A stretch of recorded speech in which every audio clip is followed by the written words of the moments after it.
देखो यार, जितने भी यूपी बोर्ड के बच्चे हैं क्लास 12th वाले, वो जितने होमोफोन्स, एंटोनिम्स, सिनोनिम्स और इन सारी चीज़ों को लेके परेशान थे कि भैया पेपर में कैसे किया जाए, जो आइडोनिम फ्रेज हमारा है, ठीक है, और जो हमारा ये वन वर्ड सब्स्टिट्यूशन है, इनको कैसे हल किया जाए, कितना पढ़े, कहाँ से पढ़ें, ठीक है, ये भी मैं दिखा रहा हूँ। देखिए वन वर्ड सब्स्टिट्यूशन, सबका डाउट था कि भैया इसको कहाँ से किया जाए, ये पेपर में एक अच्छा स्कोर रखते हैं भैया, 10 नंबर के आते हैं, ठीक है, इनको कैसे हल कर लिया जाए, इनको कैसे कर लिया जाए, कितना पढ़ लिया जाए कि हमारे जो मार्क्स हैं इसमें हम सारे क्वेश्चन सही कर पाए। तो आज मैं आपके लिए लेके आया हूँ one word substitution, idiom phrase, antonym, synonyms और साथ ही साथ यहाँ पे कुछ ग्रामर के पोर्शन भी, जैसा कि मैं आपको अगर दिखाऊं, देखिए ये आपके होमोफोन्स वाले पोर्शन है, और मैं अगर आपको दिखाऊं तो यहाँ पे मैंने आपके लिए ग्रामर के पोर्शन भी कुछ लेके आया, ट्रांसफॉर्मेशन, कुछ इंपॉर्टेंट चीजें हैं यहाँ पे, सिंटैक्स के, ये जो सारी चीजें आप देख रहे हैं ये और कुछ नहीं, ठीक है, ये आपके प्रीवियस ईयर में से बनाए हुए हैं, ठीक है, एंटोनिम्स, सिनोनिम्स, आइडोनिम फ्रेज, ठीक है, वन वर्ड सब्स्टिट्यूशन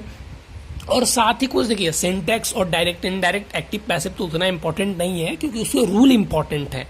क्वेश्चन नहीं, उसके रूल आपको आने चाहिए, लेकिन मैं आपको क्वेश्चन भी आपके साथ शेयर कर दूंगा। और जिन बच्चों को भी लगता है कि वन वर्ड सब्स्टिट्यूशन कहाँ से पढ़े, तो देखिए आपकी इंग्लिश की टेंशन आज मैं खत्म करने वाला हूँ, ठीक है। आप देख रहे होंगे कि यहाँ पे लगभग कुछ 142 के पास वन वर्ड सब्स्टिट्यूशन है। अगर आप इतना कर लेते हैं वन वर्ड सब्स्टिट्यूशन, जैसा कि आप देख सकते हैं आपके पेपर में पूछे गए क्वेश्चन है, मेरे द्वारा बनाए हुए नहीं है, ये आपके जो 10 साल के पेपर में पूछे गए हैं वो क्वेश्चन है। देखिए, a system of government in which all voters of a country can vote to elect their government is called democracy. ऐसे ही वर्ड पूछे जाते हैं। आर्कियोलॉजिस्ट कौन होता है, एलिजिबिलिटी क्या होती है, पेनिकिया क्या होता है, रेडमी डिजीज, पेनिकिया मतलब जिसको हम हिंदी में कह सकते हैं रामबाण, ठीक है, जो रामबाण दवाई होती है उसको, सभी प्रॉब्लम के लिए एक पर्टिकुलर सॉल्यूशन, तो उसको क्या होता है, ठीक है, वीटो क्या होता है। देखिए पेनिकिया यहाँ पे दोबारा पूछा गया है, सेम बस चीज चेंज करके,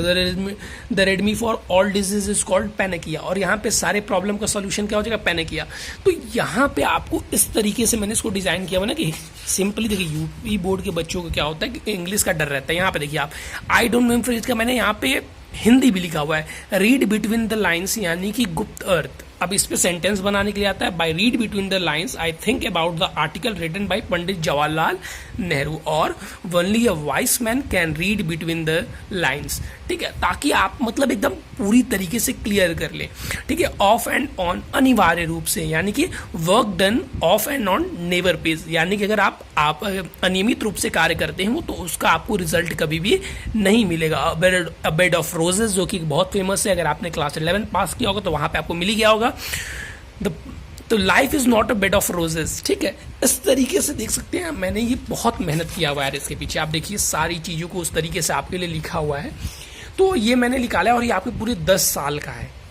मतलब आप कह सकते हैं कि इससे बाहर से कुछ भी आने वाला नहीं है। अब अगर ये सारे के आपको पीडीएफ फॉर्म चाहिए, ठीक है, अगर आप चाहते हैं कि इसकी पीडीएफ फॉर्म आपको मिल जाए तो हमारे चैनल के डिस्क्रिप्शन पेज पे एक व्हाट्सअप नंबर लिखा होगा, उस व्हाट्सअप नंबर से आप हमको व्हाट्सअप पे मैसेज कीजिए, मैं आपको इसको लेने का सारा प्रोसेस बता दूंगा। चलिए आज के लिए था बस इतना ही, thank you, have a nice day. और देखिए अगर आपको इंग्लिश की क्लासेस करनी है, चैप्टर पढ़ने हैं, तो सारे चैप्टर के हिंदी मीनिंग आपको हमारे चैनल में डाल दिए गए हैं, आप वहाँ से ले सकते हैं, ठीक है। सारे चैप्टर को हिंदी में डिस्क्राइब किया गया है, यानी कि हिंदी में उसकी व्याख्या की गई है, उसके इंपॉर्टेंट क्वेश्चन आंसर, आने वाले टॉपिक, सारी चीजें यहाँ पर शेयर की गई हैं। तो अगर कोई भी डाउट हो तो आप वहां से ले सकते हैं, ठीक है। और ये बहुत इंपॉर्टेंट है यार, देख सकते हैं आप, मैंने बहुत इसके ऊपर मेहनत किया हुआ है, ठीक है। तो इसके ऊपर बहुत मेहनत करके निकाला है, क्योंकि बच्चे जो 10th में हमसे पढ़े थे, आप देख सकते हैं उनका रिजल्ट क्या, उनका कहना था सर इंग्लिश में कुछ किया जाए,